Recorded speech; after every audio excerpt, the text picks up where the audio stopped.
انسان کی فطرت میں اللہ تعالیٰ نے میل جول کو رکھا ہے، جس کی وجہ سے وہ ایک ساتھ کنبے اور قبیلے اور خاندان کی شکل میں رہنا پسند کرتا ہے، جبکہ بعض دفعہ ایک انسان دوسرے انسان کو ناپسند کرنے لگتا ہے، جس کی مختلف وجوہات ہو سکتی ہیں۔ مثلا کبھی امیر غریب سے نفرت کرتا ہے، اور کبھی غریب امیر سے نفرت کرتا ہے، اور کبھی امیر اپنے سے بڑے منصب والے سے نفرت کرتا ہے، لیکن بعض دفعہ دینی حساب سے بھی انسان کبھی نفرت کرتا ہے، اور اس بغض اور نفرت میں اتنا بڑھ جاتا ہے کہ اس شخص کو رسوا کرنے اور اس شخص کی جان لینے تک سے بھی نہیں گھبراتا۔ تو حضور پاک صلی اللہ علیہ وسلم سے بھی ایک شخص اسی حد تک نفرت کرتا تھا، اور اس کے لیے وہ کسی بھی حد تک جانے کو تیار تھا، اور اس شخص کا نام ابو جہل ہے۔ السلام علیکم، آپ دیکھ رہے ہیں مائی ڈیپ تھاٹس۔ آج کی ویڈیو میں ابو جہل کی نفرت کا تذکرہ ہوگا، اور اس کی اس نفرت کی وجہ سے اللہ تعالی کی طرف سے اس کو روکنے کے لیے جو تنبیہ کی گئی تھی، اس واقعے کی مکمل تفصیل مسلم شریف کی روایت میں حضرت ابو ہریرہ رضی اللہ تعالی عنہ فرماتے ہیں کہ ایک مرتبہ ابو جہل نے لوگوں کے سامنے بڑی حقارت کے ساتھ کہا کہ کیا تمہارے سامنے محمد اپنے چہرے کو خاک آلود کرتا ہے،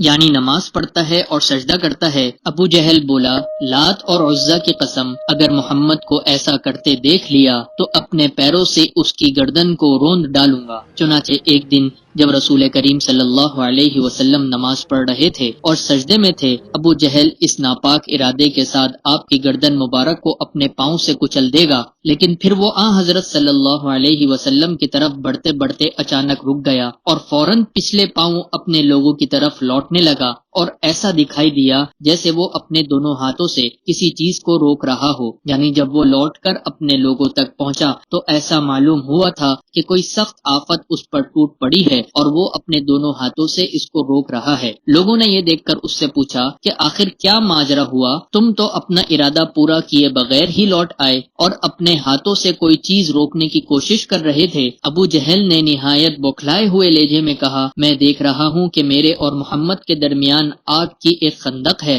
بڑا خوفناک منظر ہے، اور محافظ فرشتوں کے پر اور بازو ہیں۔ رسول کریم صلی اللہ علیہ وسلم نے فرمایا، اگر ابو جہل میرے قریب آ جاتا تو فرشتے اس کے جسم کے ٹکڑے ٹکڑے کر کے لے جاتے، یعنی ہر فرشتہ اس کے بدن کا ایک ایک عضو نوچ کر لے جاتا۔ حضور پاک صلی اللہ علیہ وسلم کے زمانے میں ایک بچے کی پیدائش ہوئی جو کہ عجیب و غریب قسم کی خصلتوں کا مالک تھا۔ حضور پاک صلی اللہ علیہ وسلم کے زمانے میں اس بچے کو ابن سیاد کے نام سے جانا جاتا ہے۔ اس کے متعلق ایک مکمل ویڈیو ہمارے چینل پر موجود ہے، اس کو جا کر ضرور دیکھیے۔ امید کرتے ہیں آپ کو ہماری ویڈیو ہمیشہ کی طرح ضرور پسند آئی ہوگی۔ اگر پسند آئی ہے تو ضرور لائک شیئر کریں اور کامنٹ کر کے بتائیں کہ آپ کو ہمارا کام کیسا لگا، اور اگر آپ نے ابھی تک ہمارے چینل کو سبسکرائب نہیں کیا ہے تو ابھی سبسکرائب کر لیں۔ ملتے ہیں اگلی ویڈیو میں، تب تک کے لیے اللہ حافظ۔